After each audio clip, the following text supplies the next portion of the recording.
uyu munsi rero natwe nk'abakozi b'Imana dukwiye gukora hakiri ku manywa bigishoboka ko turangurura tukabwira abantu ngo bareke ibyaha, abantu bihane, abantu bakurikire inzira y'agakiza, abantu bave mu byaha kuko bugiye kwira. Tuzaba turi n'abakozi b'Imana batandukanye, batewe bazaba bahari, yego, ba Sirasi bazaba bahari, yego, tuzaba turi n'abahanzi batandukanye, na Nyarudigira azaba hari, yego rwose, n'abandi ntago nabarondora. Kizaba ari igiterane ubwo cy'umunsi umwe, ni igiterane cy'iminsi 2, tuzatangira ari kuwa gatandatu, kizajya gitangira isaa 8 dusoze isaa 12.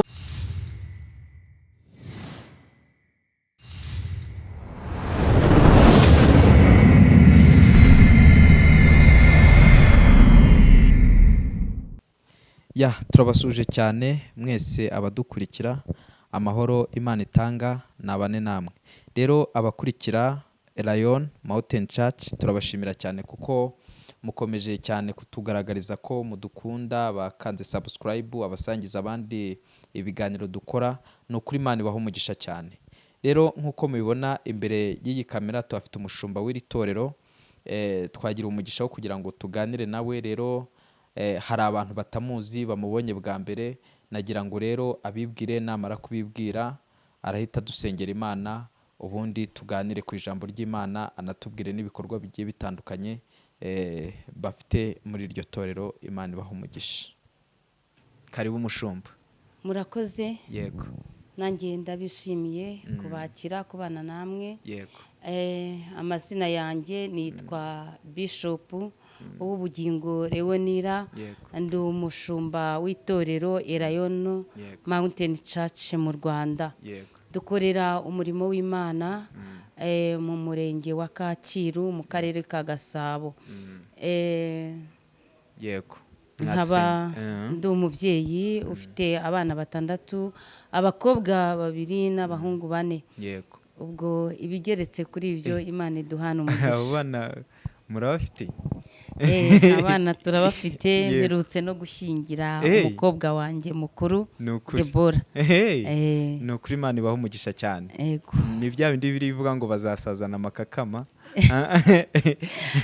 Yego. Mwatusengera ntacyo tugatangira. Data wa twese mwiza, mu izina rya Yesu Kristo turagushimiye. Haleluya. Mana, uyu mwanya wari uzi kuzabaho, wari warawuteguye. Twebwe rero dushyitsemo uyu mwanya turagushimiye. Amen. Waturinze utugejeje kuri uyu munsi turi bazima, icyubahiro kibi cyawe. Mana, nkweretse iki kiganiro, nyemerera ururukire kubana natwe. Ari umunyamakuru, ari ngewe, Uwiteka Imana, buri wese ube mu ruhande rwe. Kandi ndakwinginze ngo iki kiganiro kizafashe benshi. Uwiteka Imana, nyemerera rero ukomeze kuba mu ruhande rwacu. Byose mbisabye mbyinginga mu izina rya Yesu Kristo, urakoze. Amen. Amen. Hari indirimbo nari ndi kumva iri kubafasha cyane, reka ntacyo tuyizamure. N'ubundi ahangaha turafashwa, nta kintu biba bitwaye. Imana ishimwe. Yego. Muri iyi minsi yindi gufashwa n'indirimbo ya 49 mu ndirimbo zo gushimisha Imana. Yego. Reka dufatanye kuririmba igitero cya mbere n'icya 3. Imana ibaha umugisha. Amen. Ibihe nsenga Uwiteka, bintarura mu mpagarara, ngo nigiraho datari, muganyira ibyo nkennye byose, mu bihe by'umubabaro, bimumuriza umutima, ntsinda ubukana bw'umwanzi, mu bihe byiza byo gusenga, ntsinda ubukana bw'umwanzi, mu bihe byiza byo gusenga, guhora nsenga Uwiteka, bijya bimara umubabaro, kugeza aho nzagera iwe mwireberengeze mu ijuru niyambuye umubiri upfa nambaye kudapfiteka ubwo nibwo nzasezera ku bihe byiza byo gusenga niyambuye umubiri upfa nambaye kudapfiteka ubwo nibwo nzasezera ku bihe byiza byo gusenga ku bihe byiza byo gusenga ku bihe byiza byo gusenga ku bihe byiza byo gusenga ku bihe byiza byo gusenga ku bihe byiza byo gusenga ku bihe byiza byo gusenga byo gusenga haleluya Imana ishimwe cyane ngo ibihe byiza ngo byo gusenga ngo bijya bimara umubabaro Imana ishimwe cyane iyo umuntu ari mu bihe byiza byo gusenga uko imibabaro yaba imeze kose ngo ibyo bihe bimumara umubabaro Imana ishimwe cyane ibihe byiza byo gusenga nkwifurije kugira ibihe byiza byo gusenga gutindana n'Imana bijya bimara umuntu umubabaro Imana ishimwe cyane ngo hari igihe nzamwirebera ngo ngeze mu ijuru Imana ishimwe cyane Imana ishimwe ngo kandi icyo gihe ngo buriya ngo nziyambura uyu mubiri uyu mubiri upfa ngo nambare kudapfiteka ngo icyo gihe nibwo nzasezera ibihe byiza nagiriye muri iyi si byo gusenga ibihe byamfashije gutambuka mu rugamba ibihe byamfashije ayiwe mu mibabaro ayiwe ibihe byatumye ngenda Imana ishimwe ibihe byo gusenga rero Imana nishimwe cyane mwifurije ibihe byiza byo gusenga Imana ishimwe cyane ngo bijya bimara umubabaro kandi ibyo ni ukuri abantu benshi mu bahanga bavuga ko ngo abantu benshi cyane ngo bafite agahinda ngo batatswe n'agahinda gakabije cyane iyo ndwara ngo iri mu bantu benshi cyane rero ubwo se urumva utabahaye inama ikomeye cyane aho ibihe byiza byo gusenga bimara umubabaro cyane kuko dufite data mwiza ajya twumva akadusubiza akatumara umubabaro ese mushumba mu bifitiye gihamya nyine hari igihe abantu bavuga ngo ni bya bindi byo gufashwa bya kirokore ariko hari igihe umuntu afite n'igihamya akabati jewe byamaze umubabaro ibihamya ni byinshi yego ni ubuhamya burebure n'ubu kuba mbaye umukecuru ushingiye nabyo ni ubuhamya Imana ishimwe cyane kuba narareze umwana akaba ageze igihe agashingirwa ubwo se si ibihe byiza byo gusenga byabimfashijemo ni ukubera se nareze kurenza abandi babyeyi ahubwo ni ibihe byiza byo gusenga urabikesha ibihe byiza byo gusenga cyane kuko Imana hari icyo yagiye ivuga ikagisohoza Imana nishimwe cyane hari igihe cyo kwirata ngo Imana yavuze ariko hari n'igihe cyo kwirata ngo Imana yarakoze Imana nishimwe cyane ako kantu gasubiremo ndakumvishije hari igihe cyo kwirata amasezerano ariko hari n'igihe cyo kwirata ko amasezerano yasohoye Imana nishimwe cyane noneho ubu ngusanze mu gihe cyiza cyo kwirata ko hari amasezerano yasohoye Imana ishimwe Imana yajyaga imbwira ngo nzakurerera abana nzabakuza uzashingira yego 2018 na 19 Imana ikambwira ngo nitegure ngiye kwakira ibiseke yewe noneho nkajya mbona bakiri bato ariko uyu munsi ni mu bihe byiza byo gushima Imana ko yabikoze ku itariki 26 ese ubwo yarafite imyaka ingahe 24 ubu bakwambitse igitambaro rwose ni ikamba nawe arakoze mubyeyi ariko Imana ishimwe Imana n'ukuri yarakoze Imana yarakoze ibihe byiza byo gusenga ibyo byose byavuye mu bihe byiza byo gusenga yego urareba nyine abarokore tujya tugira ibyo bihe byiza byo gusenga tukagira ibihe byiza byo gusenga tugasenga ariko uyu munsi hari ikintu nashatse ko tuganiraho nashatse ko tuganira ku kintu cyitwa gukorera Imana hakiri ku manywa.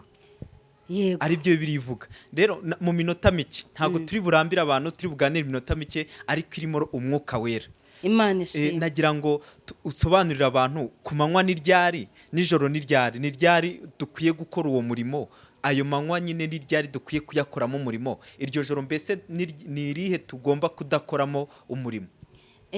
Yego. Murakoze cyane. Iryo jambo riri no mu nsanganyamatsiko y'igiterane tuzakora ejo bundi ku itariki 30 na 31 z'uku kwezi kwa karindwi 2022. Yego. Ni ijambo Yesu Kristo yabwiye abantu ubwo bari bamukikije, riri mu butumwa bwiza bwa Yesu Kristo nk'uko bwanditswe na Yohana ibice 9 umurongo n'uwa 4. Niho handitse ngo nkwiye gukora imirimo y'uwantumye hakiri ku manywa. Bugiye kwira ni igihe umuntu atakibasha gukora. Imana ishimwe. Aha Yesu Kristo yarabivuze kubera yari amaze guhumura impumyi, ya yindi yohereje kujya koga mu kidendezi Silowamu yamusiza kondo, ariko babivuga ngo kubera iki ayihumuye ari ku isabato. Yesu rero arababwira ngo nkwiye gukora umurimo w'uwantumye hakiri ku manywa kuko bugiye kwira. Uyu munsi rero natwe nk'abakozi b'Imana dukwiye gukora hakiri ku manywa, bigishoboka ko turangurura tukabwira abantu ngo bareke ibyaha, abantu bihane, abantu bakurikire inzira y'agakiza, abantu bave mu byaha kuko bugiye kwira. Yesu Kristo niyerekanwa, Imana ikavuga buzaba bwije. Kuko ijambo ryarambwiye mu byahishura ngo uwera akomeze yezwe kandi uwanduye akomereze yandure. Igihe rero turimo ni igihe cy'agakiza, ni igihe cya chance, ni igihe cyo guprofita. Mbese aya mahirwe dufite, reka buri wese yumve ko ubu turi mu mudendezo, turi ku ngoma ya Mesiya, turi ku ngoma y'amahoro. Ni igihe cyo gushaka agakiza, ni igihe cyo kureka ibyaha. Mbese ukora ashatse yahera aka kanya acyumva. Erega iyi niyo mpanda twebwe tuba turi kuvuga. Iyi ni imanda tuvuza tukabwira abantu ngo yewe usinziriwe yewe kanguka, dore bugiye kwira. Ariko buriya wabonye ko no muri covid bwatwiriyeho, tujya mu mazu buriya sugira ngo ntibwari bwije. Noneho rero ni itegeko ryari ryatanzwe n'abana b'abantu. Ibaze rero nibwira umuntu agahama hahagaze, uryamye agahama haryamye, umva bizaba bitoroshye. Mana yanjye ngo bugiye kwira. Ese nibukwiriraho biragenda gute? Ariko reka dufate no mu buzima busanzwe. Iyo bwije ntabwo umuntu wese aba yiruka avuga ngo atahe cyane, atahe agera aho atuye cyane, atahe agera aho agomba kurara. None uyu munsi aho dusiganirwa ni ukujya mu gakiza k'Imana kugira Kristo niyerekanwa uko azasa tuzase nawe. Ndibaza yuko utasa na Kristo asanze uri mu byaha, uri mu nzangano, uri mu busambanyi, uri mu businzi, mbese uri kwivuruguta mu byaha, ntago wasa nawe, ntago byashoboka. Bugiye kwira. Aho ngaho birumvikana ko ku manywa turacyari ku manywa, ariko Kristo naza avuze ati uwera nagumyere bizaba birangiye, imirimo izaba irangiye cyane. Bamwe badukurikira baranabibonye, batewe bose babireba babyitegura. Uri kutubwira ko hari n'ibindi biterane muri kwitegura. Icyo giterane kimeze gite, giteguye giti? Ni igiterane cyiza cyane. Ni igiterane kidasanzwe. Tuzaba turi n'abakozi b'Imana batandukanye. Batewe bazaba bahari, Tewo bose babireba. Yego. Ba Sirasi bazaba bahari. Yesu ni ku murongo. Yego. Torera azaba hari. Hazaba nta usenga kina. Hazaba hari n'abandi bahanzi benshi cyane. badani bariya baririmba ndamuzi harya ririmba iyo ngo barakubwiye ngo urapfuye ngo uzabasubiza ngo hapfa abasatani ariko aba Yesu bakira. Yesu nashimwe cyane. Tuzaba turi n'abahanzi batandukanye na Nyarudigira zaba hari yego rwose n'abandi ntago nabarondora. Kizaba ari igiterane ubwo cy'umunsi umwe, ni igiterane cy'iminsi 2 tuzatangira ari kuwa gatandatu kizajya gitangira isaa 8 dusoze isaa 12. Ubwo rero nkararika abantu benshi cyane ingeri zose, urubyiruko, abakuze, muzaze dufatanye gusenga Imana kuko haracyari kumanywa ariko bugiye kwira. Mbese nibyo bimuzaba muri kubwira abantu, murashaka ko abantu bamenya ko bagomba gukora hakiri kare cyane, abantu bakihana, abantu bakava mu byaha, bakava no muri aka karindagiza. Abantu benshi bumva baguwe neza rwose, ariko satani nawe ntago acecetse, ntago arorereye, akomeje kwiba. Ibihenda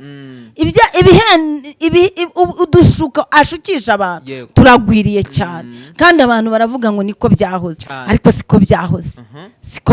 Mbese iminsi turimo irihariye, noneho iyi minsi iteye ubwoba, ariko nibyo muri icyo giterane ndararika abantu rwose bazaze nibaze, natwe tuzaba duhari kandi nukuri ni karibu. N'ubushize ndabizi hari ahantu n'ubushize mwari muhari, harakubise haruzura, kandi twagize ibihe byiza cyane. Sinzi harakubise haruzura, yego, urusengero no hanze nuko mwebwe mutarebaga, no hanze hari huzuye, no hanze hari hakubise huzuye. Yego, rero muri mu bihe byiza cyane, hari ahantu nabonye turi mu bihe byiza byo gusenga, umurimo ukomeye cyane.